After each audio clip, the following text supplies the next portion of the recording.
Alam nyo, yung mga nangyayari ngayon sa Pilipinas tungkol sa mga corruption. Ito sa akin ano lang to Balik-balita lang naman yung nakukuha ko Wala talaga akong personal na knowledge dyan. Yung nalalaman. Ang masasabi ko lang, pagka ikaw isang kontraktor, hindi masasabing magnanakaw ka Kontraktor ka Wala ka naman ninakaw Personal yung mga kontrata mo. Personal din yung sinabi mo at pinirmahan mo kung magkano yung kontrata.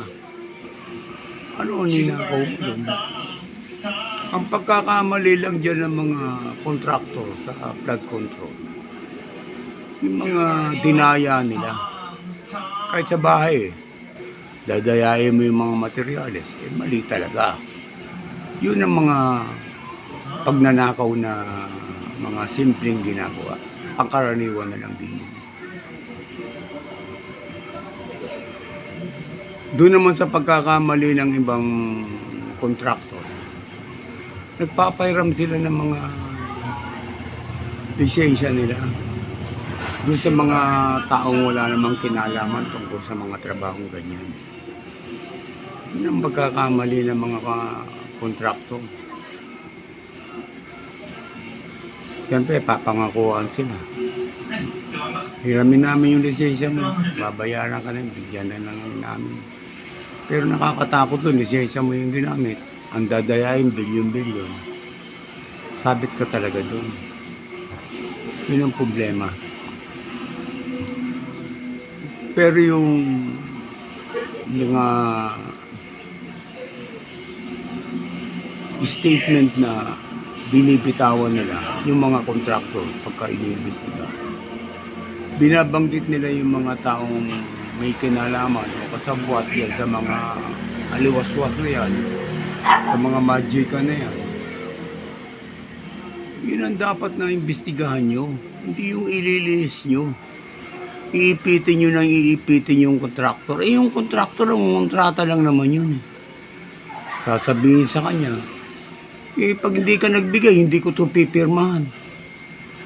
Natural lang naman nangyayari yun. Kahit sa amin sa LTO, papaayos ka ng papeles mo, may dumadaan ng mga fixer para mapabilis. Ganun din ang ginagawa mo.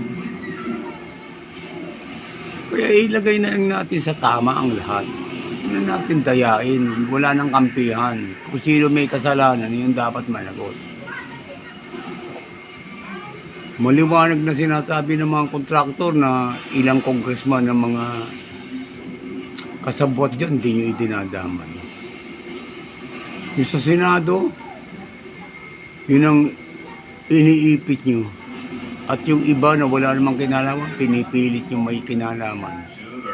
Kung ganun, hindi rin kayo tatagal dyan Kahit anong gawin nyo, darating at darating ang panahon na lalabas din ang katotohanan at sablay din kayo. Yung kidnapping lang, alam nyo na yan kung sino yung kinidnap. Huwag nyo sabihin sumusunod lang kayo sa utos.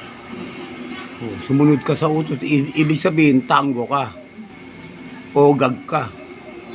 Sumunod ka sa utos, alam mo mali sinumpaan mo yun sinumpaan mo na hindi ka gagawa ng mali para sa bayan ka lang. Asan ang bayan doon? Bulsa. Bulsa at kayabangan.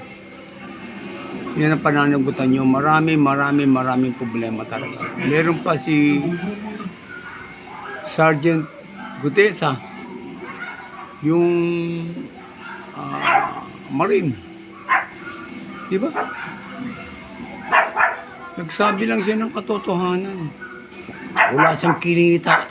Wala lahat. Nagtrabaho lang siya. Pinagbuhat lang siya ng mga maleta. At sinabi niya na isa siya sa mga nagbuhat ng maleta na nag-deliver ng mga pera na yan. Kung galit kayo sa kanya kasi nagsabi siya ng totoo. Ngayon kayo, na nagsasalita ng ganyan, pagdating ng eleksyon, ang gagaling nyo na naman.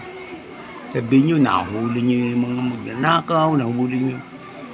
Akala nyo ba yung mga tao parang mga unggoy nung panahon noon na uulan ng oo? Hindi lang kumikibo yan. Ha?